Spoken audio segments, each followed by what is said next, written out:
What if I told you that our lives are so interconnected, so intertwined, that if you gave me any 3 items, I can show you how they relate to each other? In a way, that's what journalism is all about, connecting the dots. Well, let's put that theory to the test. My name is Dana Williams, and this is Connect the Dots.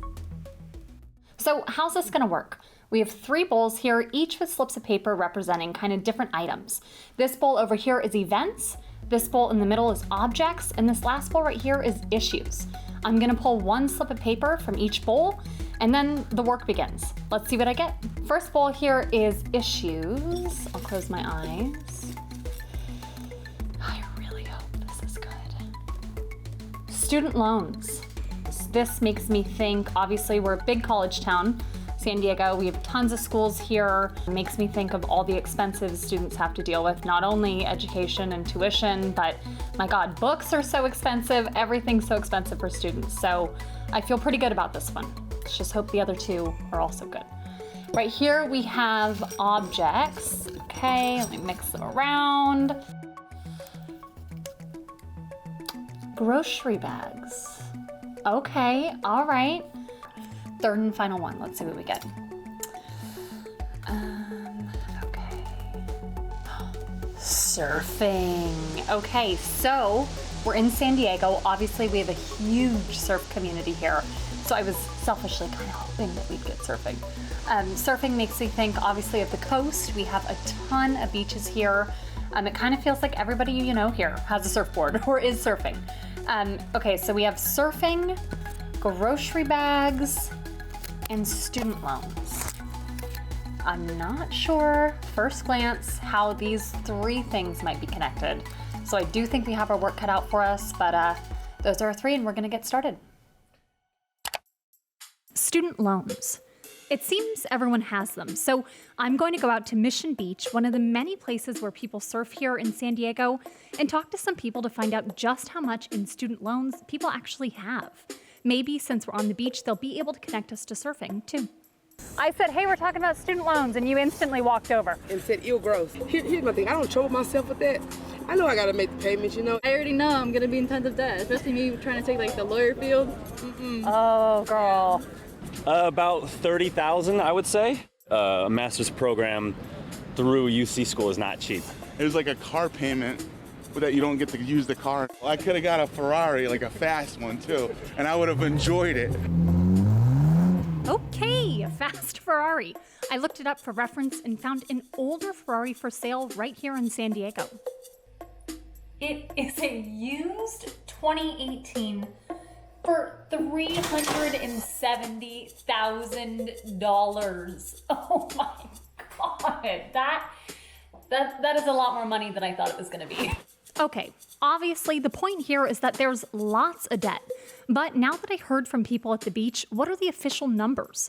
So I decided to look someone up who can tell me that and found Melanie Hansen. She's a senior editor with the Education Data Initiative. It's kind of a team of researchers with a mission to collect statistics about the US education system and organize them in an accessible and comprehensive way. Melanie told me there's over $1.7 trillion in student debt, and almost 44 million people have it.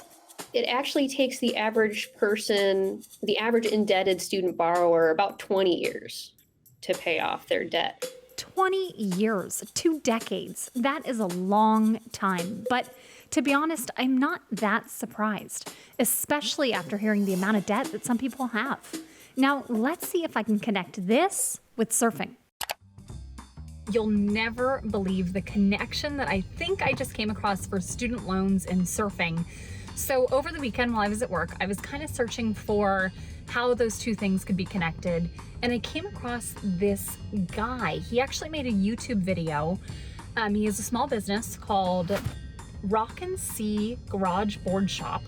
And he actually made a whole video about how he went to medical school, thought he wanted to be a doctor. He changed his mind. He no longer wanted to be a doctor. He actually wanted to be a dentist. So he went to dentistry school, but he has a ton of student loans from both dentistry school and medical school. So he shapes surfboards. I was shaping surfboards as a hobby, and every year just taking out more and more loans, just it definitely, weighs on you. And I'm actually about to take out another $100,000 loan for my 4th year of dental school. And so as this cumulative pressure sort of just, weighs on my shoulders, and just during my time shaping surfboards, it just sort of a light bulb went off. I made the connection that I could take this beautiful hobby that I deeply enjoy. It's definitely an art form, it's a personal form of meditation, and I could use that to help pay off student loans. So started selling surfboards, working on a website now, and it's just an awesome opportunity that I didn't know that I was preparing for all this time. So I was able to make a pretty solid connection between surfing and student loans thanks to John, but I'm still trying to think about the best way to go about this grocery bags and student loans connection. I really think that one's going to take me quite a bit more time, but for now I do think that I'm going to be able to make a pretty quick solid connection between grocery bags and surfing. Grocery bags makes me think of plastic, which makes me think of single-use plastic, plastic pollution. You see where I'm going with this, right? But before I dig any deeper, I just remembered my colleague Alexis Rivas. She's an investigative journalist here at NBC San Diego, and she's a bit of an expert at researching. So I'm going to reach out to her to see if she has any ideas that could help us. I'm guessing the one you're more comfortable with is surfing, because we're in San Diego. 100%. Yeah. So there's a group here. They're pretty well known, the Surfrider Foundation. They're behind a lot of cleanups at the beaches, and they're going to have a really good pulse on something that I think would impact grocery bags a lot. Perfect. Surfrider Foundation. In 2019, our volunteers did collect over 10,000 plastic bags from San Diego County beaches. Mitch Silverstein is with the San Diego chapter of Surfrider Foundation. It's a national organization that focuses on reducing the amount of plastics used and protecting our oceans and beaches. We're really canaries in the coal mine, for lack of a better word, because I'm out there surfing, so if the water's dirty, I get sick. If there's plastic in the ocean, I see it. If there's plastic bags, I have to deal with it and, put it in my wetsuit because I can't leave it there. If you see something, you got to do something. That's how I am, at least. When I heard Mitch say that, I immediately thought of one person, Kathy. She's kind of an icon in the neighborhood, constantly cleaning up the beach. I actually first met her 4 years ago at the beach. Yes, we are in San Diego, and I do spend a lot of my free time at the beach. So what can I tell you about Kathy? Well, for starters, her house is full of everything she's collected from local beaches over the years, literally. We were talking about the plastic bags. You mentioned that you see them every day, right? Right, every day. They're all over the beach, floating out to the ocean, everything. I mean, and when you find them, what do you do with them? Do you bring them back? Recycle them? Yeah. Plastic bags I throw away. I mean, if I can, they're not wet, I try to reuse them to carry trash in, so I do try to do that. It's amazing how personal this issue has become for her. I mean, almost every day picking up after people, and it's been more than 30 years. But I couldn't help but wonder, does it ever feel lonely out there? Yeah, I think that most people that pick up trash feel very alone in that situation. It's because you go and you say, wow, I did this great job, I cleaned it up, and you come the next day and it's just as bad. Let's be real, Kathy is a saint for the work she does. I mean, she never gives up, and that's something that I really, really admire and respect. But now it's time for the least fun one in my eyes, at least right now. I've been postponing it a little bit, but now I really have to dig deeper and try to find that connection between grocery bags and student loans. Wish me luck. Even as I type these two terms, I'm just not feeling very confident. Like, there isn't really a clear-cut connection here. And then I see it.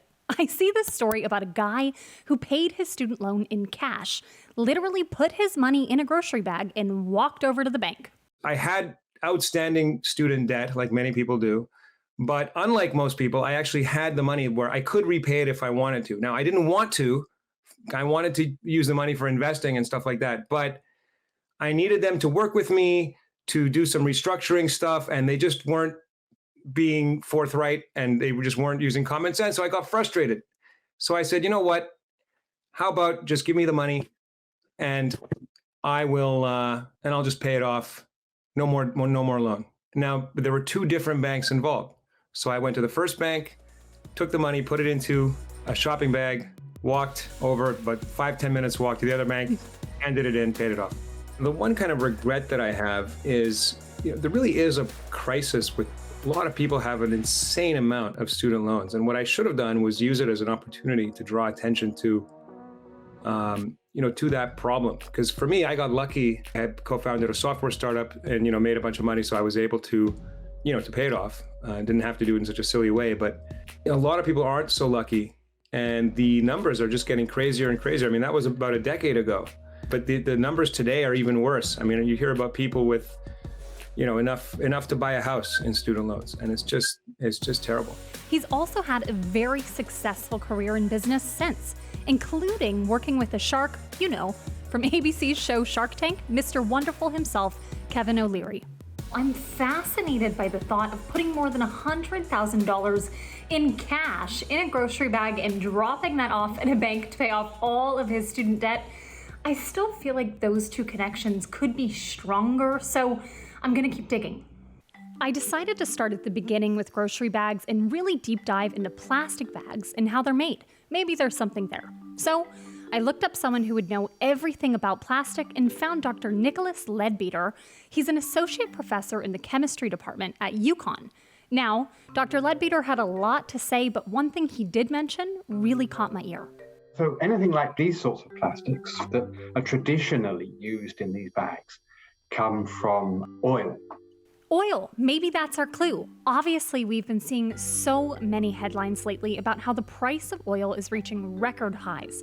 I mean, just over here in April of 2022, oil prices set multiple record highs in a span of just 20 days.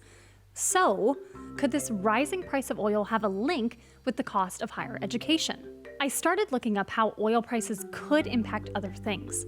That's where I came across the Center for Financial Research and Analysis, also known as CFRA, and one of their analysts was quoted in an article by NBC News. His name was Stuart Glickman, so I looked him up to see if he could chat. Energy price increases are pretty broad-based. We're seeing it both on the petroleum side as well as the natural gas side. One intermediate product that we get out of the ground, propane and ethane, make their way into petrochemicals, which make their way into plastic bags. So if you're a grocery store and you have to supply plastic bags, that's going to be more expensive. You're going to pass those costs on to consumers. If crude oil and natural gas prices are rising, that's going to affect the price of electricity generation. Wait for it. That's where student debt comes in. It's going to affect the price of heating water, space heating. Universities are big consumers of natural gas, for example.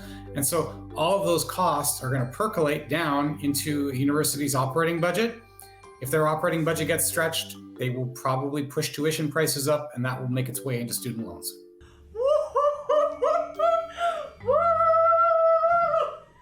Yes, that is exactly how I felt. The one connection that was stressing me out established right there.